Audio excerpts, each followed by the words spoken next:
ಮಾಡಿರೋಂಥ ವಿಚಾರಕ್ಕೆ ಸಂಬಂಧಪಟ್ಟಂಗೆ ಮಲ್ಲಿಕಾರ್ಜುನ ಖರ್ಗೆ ಸಾಹೇಬರು ಒಂದು ಸ್ಟೇಟ್ಮೆಂಟ್ ಕೊಟ್ಟವರು. ಇದರಲ್ಲಿ ನಾವು ರಾಜಕೀಯ ಮಾಡಲ್ಲ, ನಾವು ಕೇಂದ್ರ ಏನು ತೀರ್ಮಾನ ತಗೊಂಡು ಅದಕ್ಕೆ ನಾವು ಬದ್ಧವಾಗಿರ್ತೀವಿ ಅಂತ ಹೇಳ್ಬಿಟ್ಟು ಮಲ್ಲಿಕಾರ್ಜುನ ಖರ್ಗೆ ಸಾಹೇಬರು ಒಂದು ಮಾತು ಹೇಳಿದ್ರೆ ನಿಮ್ಮ ರಿಯಾಕ್ಷನ್ ಏನು ಸರ್?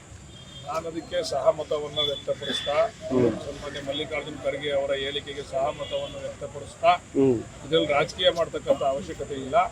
ಆದರೆ ನಾನು ಒಂದು ಮಾತನ್ನು ಹೇಳಲಿಕ್ಕೆ ಇಚ್ಛೆ ಪಡ್ತೇನೆ. ಯಾವ ಸರ್ಕಾರ ಅಧಿಕಾರದಲ್ಲಿದೆ ಅದರ ಹೊಣೆಯನ್ನು ಅವ್ರು ಹೊರಬೇಕಾಗ್ತದೆ. ಕಾರಣ ಏನು ಅಂತಂದರೆ ಇಂಟೆಲಿಜೆನ್ಸ್ ಫೇಲ್ಯೂರು. ಆ ಜಾಗದಲ್ಲಿ ಹೋದಾಗ ಮಿಲಿಟ್ರಿನ ಅದಕ್ಕೆ ಅವರ ರಕ್ಷಣೆಗೆ ಕೊಡಬೇಕಾಗಿತ್ತು. ಯಾರು ಟೂರಿಸ್ಟ್ಗಳು ಹೋಯ್ತಾರಲ್ಲ, ನಾವು ಮಾತಾಡ್ತೀವೋ ನಮ್ಮ ವಿರೋಧಿಗಳು ಮಾತಾಡ್ತಾರೋ, ಆದರೆ ಅಮಾಯಕರು ಬಲಿಯಾಗಿದ್ದಾರೆ. ಇದಕ್ಕೆ ಅಮಾಯಕರು ಜೀವಕ್ಕೆ ಯಾರು ಜವಾಬ್ದಾರಿ? ಅದಕ್ಕೆ ಯಾರು ಜವಾಬ್ದಾರಿ ತರಬೇಕು? ಇಲ್ಲೇನಾದ್ರು ಮಾರ್ಡಿನಲ್ಲಿ ಘಟನೆ ಆದರೆ ನಾನಾಗ ನಂದಲ್ಲ ಅಂತ ನಾನು ತಪ್ಪಿಕೊಂಡು ಹೋಗೋಕ್ಕಾಯ್ತದ? ಯಾರು ನಾವು ಅಧಿಕಾರ ನಡೆಸ್ತಾ ಇದ್ದೀವಿ ನಮ್ಮದೇ ಜವಾಬ್ದಾರಿ. ಹಂಗೆ ಯಾರು ಕೇಂದ್ರದ ಸರ್ಕಾರ ನಡೆಸ್ತಾರೆ ಅವರೇ ಜವಾಬ್ದಾರಿ. ಅದನ್ನು ಮೃತರ ಕುಟುಂಬಕ್ಕೆ ಡಿ ಕೆ ಶಿವಕುಮಾರ್ ಸಾಂತ್ವನ ಹೇಳೋದು. ಇಡೀ ಸರ್ಕಾರ ಸಾಂತ್ವನ ಹೇಳಿದೆ. ಮುಖ್ಯಮಂತ್ರಿಗಳು ಹೋಗಿದ್ದಾರೆ.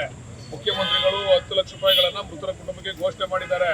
ನಮ್ಮ ಸಂತೋಷ್ ಲಾಡ್ ಅವರು ಹೋಗಿ ಅಲ್ಲಿ ಯಾರನ್ನ ಅಲ್ಲಿ ಸಿಗಾಕೊಂಡಿದ್ರು ಅವ್ರನ್ನೆಲ್ಲ ಕರ್ಕೊಂಡ್ಬರ್ತಕ್ಕಂಥ ವ್ಯವಸ್ಥೆ ಮಾಡಿದ್ದಾರೆ. ಅದರಿಂದ ನಮ್ಮ ಕೆಲಸ ನಮ್ಮ ಡ್ಯೂಟಿ ನಾವು ಮಾಡ್ತಾ ಇದ್ದೀವಿ. ಆದರೆ ಯಾರು ಅಮಾಯಕ ಪ್ರಾಣವನ್ನು ರಕ್ಷಣೆ ಮಾಡ್ಬೇಕಾಯ್ತು ಅವ್ರು ರಕ್ಷಣೆ ಮಾಡಲಿಲ್ಲ ಅನ್ನೋದೇ ನಮ್ಮ ದೂರು. ಅದನ್ನು ಅವ್ರು ಮುಂದಿನ ದಿವಸ ನಾವು ಸರಿಪಡಿಸ್ಕೋಬೇಕು, ಜವಾಬ್ದಾರಿ ಹೊರಬೇಕು. ಅದನ್ನು ಸುಮ್ಮನೆ ಬಂದ್ಬಿಟ್ಟು ಈಗ ಗೃಹ ಮಂತ್ರಿಗಳು ಅಲ್ಲಿ ಹೋಗ್ಬಿಟ್ರೆ ಯಾರ ಜೀವನ ವಾಪಸ್ ಬರೋಲ್ಲ. ಗೃಹ ಮಂತ್ರಿಗಳು ವಾಪಸ್ ಬಂದು 1 ತಿಂಗಳಿಗೆ ಇನ್ನೊಂದು ಘಟನೆ ನಡೀತದೆ. ಅದನ್ನು ಘಟನೆ ನಡೀದಂಗೆ ತಡಿತಕ್ಕಂಥದ್ದು ಸರ್ಕಾರದ ಜವಾಬ್ದಾರಿ. ಅದನ್ನು ಮಾಡ್ಬೇಕು ಅವರು. ಆಗೋದ್ಮೇಲೆ ಹೋಗ್ಬಿಟ್ಟು ಸಾಂತ್ವನ ಹೇಳೋದು ಎಲ್ಲರೂ ಹೇಳ್ತಾರೆ, ಮುಗಿದೋದ್ಮೇಲೆ ಹೋಗಿ. ಆಗಕ್ಕಿಂತ ಮುಂಚೆನೆ ಅಲ್ಲಿ ಸೂಕ್ಷ್ಮವಾದಂಥ ಪ್ರದೇಶ ಅಂತ ಗೊತ್ತಿತ್ತು. ಮಿಲಿಟ್ರಿನ ಪಾರೆನ ಅಲ್ಲಿ ಅಳವಡಿಸಿ ಯಾರಿಗೂ ಕೂಡ ತೊಂದರೆ ಆಗದಿರ್ತಕ್ಕಂಥ ರೀತಿಯಲ್ಲಿ ನೋಡ್ಕೋಬೇಕಾಗಿರ್ತಕ್ಕಂಥದ್ದು ಕೇಂದ್ರ ಸರ್ಕಾರದ ಜವಾಬ್ದಾರಿ. ಅದು ಸೂಕ್ಷ್ಮವಾದಂಥ ಪ್ರದೇಶ ಅಂತ ಗೊತ್ತಿಲ್ವ ಎಲ್ರಿಗೂ? ಸೂಕ್ಷ್ಮವಾದಂಥ ಪ್ರದೇಶಗಳಲ್ಲಿ ಯಾವ ರೀತಿ ಕಾರ್ಯನಿರ್ವಹಣೆ ಮಾಡಬೇಕು ಸರ್ಕಾರ ಅಂತೇಳಿ ಗೊತ್ತಿಲ್ವಾ? ನಾವಿಲ್ಲಿ ರಾಜಕೀಯ ಮಾಡೋದಕ್ಕೆ ಮಾತಾಡ್ತಾ ಇಲ್ಲ. ಅಮಾಯಕ ಪ್ರಾಣದ ಜವಾಬ್ದಾರಿ ಯಾರು ಹೊರಬೇಕು ಅಂತ, ಯಾರು ಹೊರಬೇಕು? ಈಗ ಅವ್ರ ಕುಟುಂಬದವ್ರನ್ನ ನಾನು 4 ಮಾತು ಸಾಂತ್ವನ ಹೇಳ್ಬೋದು ಅಷ್ಟೇ. ಅವ್ರ ಕುಟುಂಬಸ್ಥರಿಗೆ ಯಾರು ಆಗ್ಬೋತಾರೆ? ಯಾರು ಅವ್ರ ಸಹಕಾರಕ್ಕೆ ಬರ್ತಾರೆ ಮುಂದಿನ ದಿವಸಗಳಲ್ಲಿ? ಇವತ್ತೇನೋ ಒಂದು 15 ತಿಂಗಳು ಹೋಗ್ಬಿಟ್ಟು ಎಲ್ಲರೂ ಸಾಂತ್ವನ ಹೇಳ್ಬಿಟ್ಟು ಬರ್ತಾರೆ. ಮಾತ್ರ ಅವ್ರ ಭವಿಷ್ಯಗಳ ಬಗ್ಗೆ ಯಾರು ಯೋಚನೆ ಮಾಡ್ತಾರೆ? ಯಾರು ಆಡಳಿತ ನಡೆಸ್ತಾವ್ರೆ ಅವರೇ ಜವಾಬ್ದಾರಿ ಹೊರಬೇಕಿದೆ. ಇದು ಗುಪ್ತಚರ ಇಲಾಖೆ ವೈಫಲ್ಯ ಅಂತ ಹೇಳ್ತೀರಾ?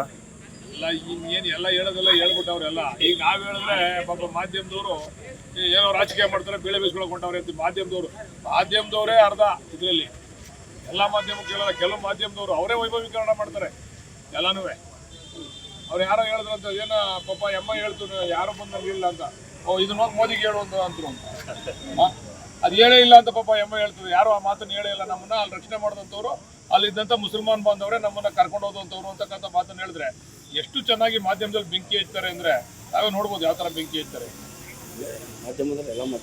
ಎಲ್ಲ ಮಾಧ್ಯಮ ಅಥವಾ ಕೆಲವು ಮಾಧ್ಯಮ. ಓಕೆ,